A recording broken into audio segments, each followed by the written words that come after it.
నమస్కారం పిల్లలు, మీరంతా ఎలా ఉన్నారు? జీవులలో శ్వాసక్రియ మరియు మొక్కలు మరియు జంతువులలో పోషణ అనే పాఠంపై మునుపటి వీడియోల అన్ని భాగాలను చూసి ఆనందించారని నేను ఆశిస్తున్నాను. మన శరీరంలో ఆహారం, నీరు మరియు గాలి ఒక ప్రదేశం నుండి మరొక ప్రదేశానికి వెళ్తాయి మరియు అవసరమైన అన్ని ముఖ్యమైన పదార్థాలను తీసుకున్న తర్వాత చివరికి విసర్జించబడతాయి అన్న విషయాలను మీరు తెలుసుకున్నారు. ఒక్కసారి ఆలోచించండి. లోపలికి గ్రహించడానికి మరియు బయటికి విసర్జించడానికి మధ్య జరిగే ప్రక్రియకు మనం రవాణా అని పేరు పెట్టవచ్చా? అవును, పెట్టవచ్చు. మనం దానికి రవాణా అని పేరు పెట్టవచ్చు. మరియు మొక్కలు మరియు జంతువులలో రవాణా ఎలా జరుగుతుందో కూడా మనం అర్థం చేసుకోవచ్చు. కాబట్టి మొక్కలు మరియు జంతువులలో రవాణాపై 3 వీడియోలను చూడండి. ఇప్పుడు మొదటి వీడియోలో మనం రక్తం మరియు రక్తనాళాలపై దృష్టి పెడదాం. అభ్యసన లక్ష్యాలు. రక్త ప్రసరణ వ్యవస్థ అని పిలువబడే వ్యవస్థ గురించి మనం నేర్చుకోబోతున్నాం. వీటిలో రక్తం, రక్తనాళాలు మరియు గుండె ఉన్నాయి. ఈ వీడియోలో మనం వీటిని నేర్చుకుంటాం. రక్తం, రక్తనాళాలు. కీలక పదాలు: ధమనులు, రక్తము, రక్తనాళాలు, కేశనాళిక,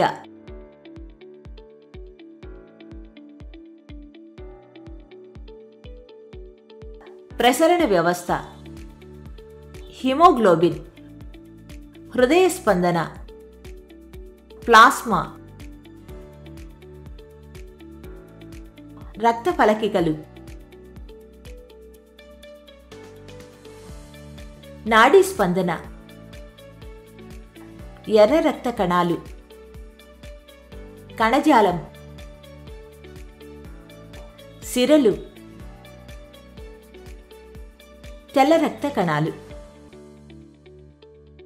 త్వరగా ఈ మైండ్ మ్యాప్ని మీ కళ్ళతో క్యాప్చర్ చేయండి. భావనా పటం.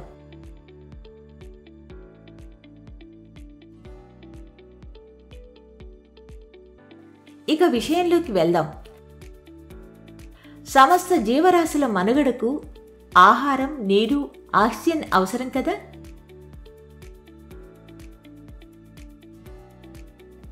ఏమి తిన్నా, ఏమి తాగినా చిన్న ముక్కలుగా మారి తర్వాత గుజ్జు రూపంలో మారి ఆ గుజ్జులో ఉండే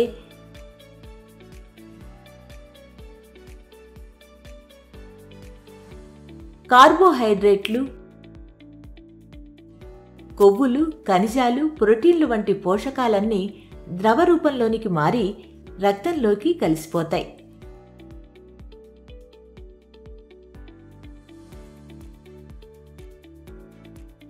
ఇప్పుడు ఈ పోషకాలను శరీరంలోని వివిధ భాగాలకు తరలించాలి. ఎలా?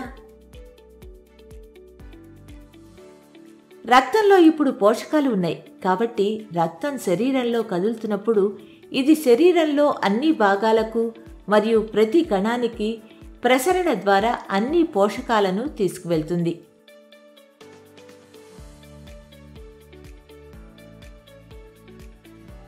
అదేవిధంగా కొన్ని లవణాలు వాయు రూపంలో ఉండే కార్బన్ డయాక్సైడ్ వంటి వ్యర్థాలు మరియు అనవసరమైన నీరు చెమట రూపంలో శరీరం నుంచి బయటికి వెళ్ళిపోతాయి.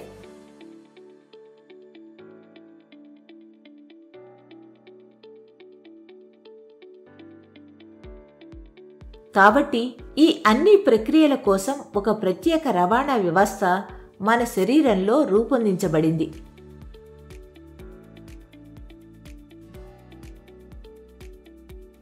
ఇది ఒక ప్రదేశం నుండి మరొక ప్రదేశానికి అన్ని పదార్థాలను తీసుకెళ్లి రవాణా చేసి విసర్జించడానికి రూపొందించబడింది.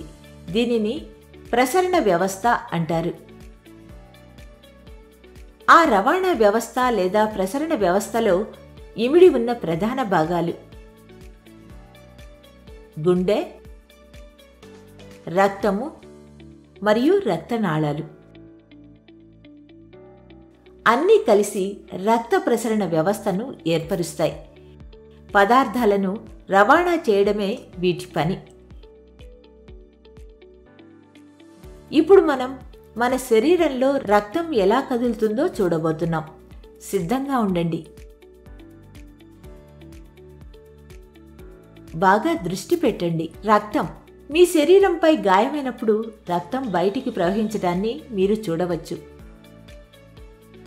రక్తం అంటే ఏమిటి? రక్తం అనేది రక్తనాళాలలో ప్రవహించే ద్రవ కణజాలం అని మనం చెప్పవచ్చు. ఇది ఊపిరితిత్తుల నుండి శరీరంలోని కణాలకు ఆక్సిజన్ను తీసుకువెళ్తుంది. ఇది శరీరం నుండి వ్యర్థాలను తొలగించడానికి వాటిని రవాణా చేస్తుంది. ఇది జీర్ణమైన ఆహారం వంటి పదార్థాలను చిన్న ప్రేగు నుండి ఇతర శరీర భాగాలకు రవాణా చేస్తుంది.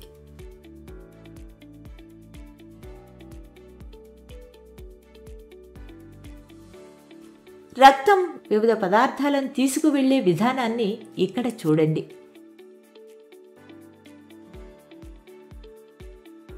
రక్తం ప్లాస్మా అని పిలువబడే రక్షిత పసుపు ద్రవంతో కూడి ఉంటుంది.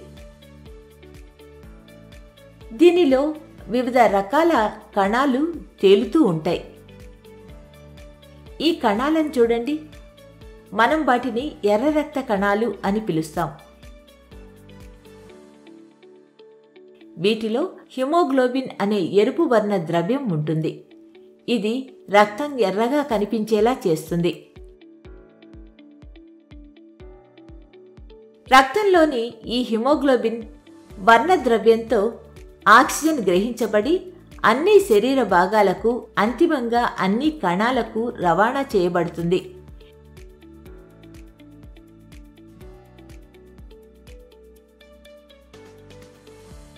హిమోగ్లోబిన్ లేకుండా ఆక్సిజన్ను అన్ని కణాలకు సమర్థవంతంగా అందించడం కష్టం.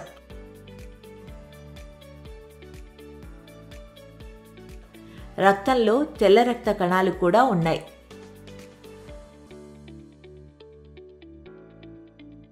ఇవి మన శరీరంలోకి ప్రవేశించే సూక్ష్మ క్రిములకు వ్యతిరేకంగా పోరాడతాయి. ఇది చనిపోయిన సూక్ష్మ క్రిములను కూడా తొలగిస్తుంది మరియు శరీరం లోపలి పరిసరాలను శుభ్రంగా ఉంచుతుంది. కాబట్టి తెల్ల రక్త కణాలను రక్షక భటులు మరియు పారిశుద్ధ్య కార్మికులుగా పిలుస్తారు. గాయమైన ప్రాంతం నుండి రక్తం బయటకు ప్రవహించిన కొంత సమయం తర్వాత రక్తస్రావం ఆగిపోవడాన్ని మీరు గమనించి ఉంటారు. అవునా? అవును. కొద్దిసేపటి తర్వాత గాయంపై ముదురు ఎరుపు రంగు గడ్డ కట్టడం మీరు గమనిస్తారు. రక్తంలో రక్త ఫలకికలు అని పిలువబడే మరో రకమైన కణాలు ఉండటం వల్ల రక్తం గడ్డ కట్టడం జరుగుతుంది.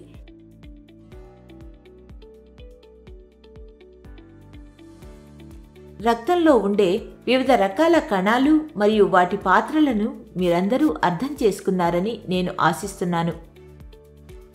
ఇప్పుడు రక్త ప్రసరణ వ్యవస్థ యొక్క రెండవ భాగానికి వద్దాం. రక్తనాళాలు. శరీరంలో వివిధ రకాల రక్తనాళాలు ఉన్నాయి. వాటిని ధమనులు, సిరలు మరియు కేశనాళికలు అంటారు. దీనిని గమనించండి. గాలి పీల్చినప్పుడు ఊపిరితిత్తుల్లో ఆక్సిజన్ చేరుతుంది.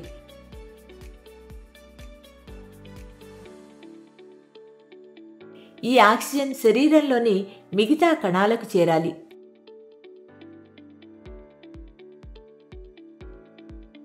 బదులుగా శరీర కణాలు అవసరం లేనటువంటి కార్బన్ డయాక్సైడ్ వాయువును విడుదల చేస్తాయి.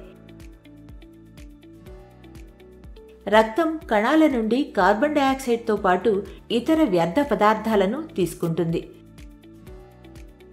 తరువాత తిరిగి గుండెకు మరియు ఆ తరువాత ఊపిరితిత్తులకు వెళ్తుంది. అక్కడి నుండి కార్బన్ డయాక్సైడ్ తొలగించబడుతుంది, నాసికా రంధ్రాల ద్వారా బయటకు వస్తుంది. కాబట్టి మన శరీరంలో ఈ రకమైన కార్యకలాపాలు జరగటానికి ధమనులు మరియు సిరలు అని పిలువబడే 2 రకాల రక్తనాళాలు ఉన్నాయి.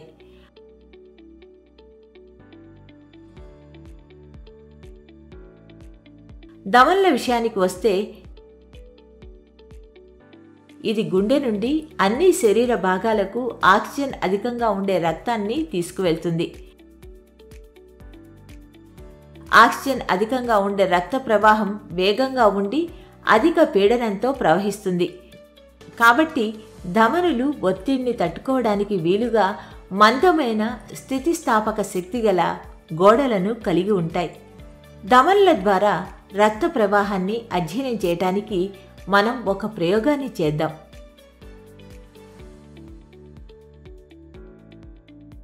ప్రయోగం: మీ కుడి చేతి మధ్య మరియు చూపుడు వేలిని మీ ఎడమ చేతి మణికట్టు లోపలి వైపు ఉంచండి. మీకు అక్కడ కొట్టుకుంటున్నట్టుగా ఉండే కొన్ని కదలికల అనుభూతి కలిగిందా? కొట్టుకోవడం ఉందని మీరు ఎందుకు అనుకుంటున్నారు? ఈ కొట్టుకోవడాన్ని నాడీ స్పందన అంటారు. ధమనుల్లో రక్తం ప్రవహించటం వల్ల ఇది జరుగుతుంది.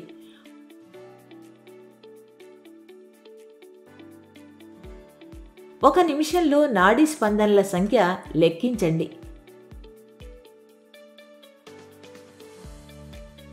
నిమిషానికి స్పందనల సంఖ్యను నాడీ స్పందన రేటు అంటారు. మీరు ఎన్ని నాడీ స్పందనలను లెక్కించగలరు? విశ్రాంతి తీసుకుంటున్న వ్యక్తి నాడీ స్పందన రేటు సాధారణంగా నిమిషానికి 72 నుండి 80 మధ్య ఉంటుంది. మీ శరీరంలో నాడీ స్పందనలను గమనించగల ఇతర భాగాలను గుర్తించండి మరియు మీ స్నేహితులతో చర్చించండి. నిమిషానికి మీ నాడీ స్పందనలను మరియు మీ తోటి విద్యార్థుల నాడీ స్పందనలను రికార్డ్ చేయండి. మీరు లెక్కించిన విలువలను రికార్డ్ చేయండి మరియు వాటిని సరిపోల్చండి. తరువాత సిరలను గురించి. సిరలు అన్ని శరీర భాగాల నుండి కార్బన్ డయాక్సైడ్ అధికంగా ఉండే రక్తాన్ని తిరిగి గుండెకు తీసుకువెళ్లే నాళాలు. సిరలు సన్నని గోడలను కలిగి ఉంటాయి. సిరల్లో కవాటాలు ఉంటాయి.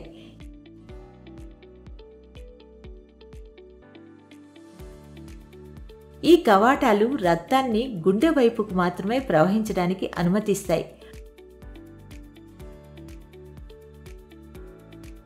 అంటే వెనుకకు వెళ్ళటం అస్సలు ఉండదు.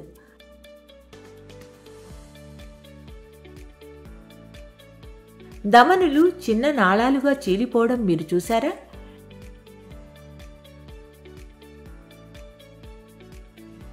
కణజాలాలకు చేరుకున్న తర్వాత అవి మరింత సూక్ష్మమైన గొట్టాలుగా విభజించబడతాయి. వాటిని కేశనాళికలు అంటారు. కేశనాళికలు కలిసి సిరలను ఏర్పరుస్తాయి. ఇవి ఆక్సిజన్ లేని రక్తాన్ని గుండెకు చేరుస్తాయి. సరే విద్యార్థులారా, మనం రక్త ప్రసరణ వ్యవస్థ యొక్క 3వ భాగమైన గుండెను గురించి తదుపరి వీడియోలో వివరంగా అధ్యయనం చేద్దాం. అంతకంటే ముందు మీరు ఎంతవరకు అర్థం చేసుకున్నారో గుర్తు చేసుకోండి మరియు మిమ్మల్ని మీరు బేరీజ్ వేసుకోండి. గుర్తుంచుకోవాల్సిన అంశాలు:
వీడియో చూసినందుకు ధన్యవాదాలు.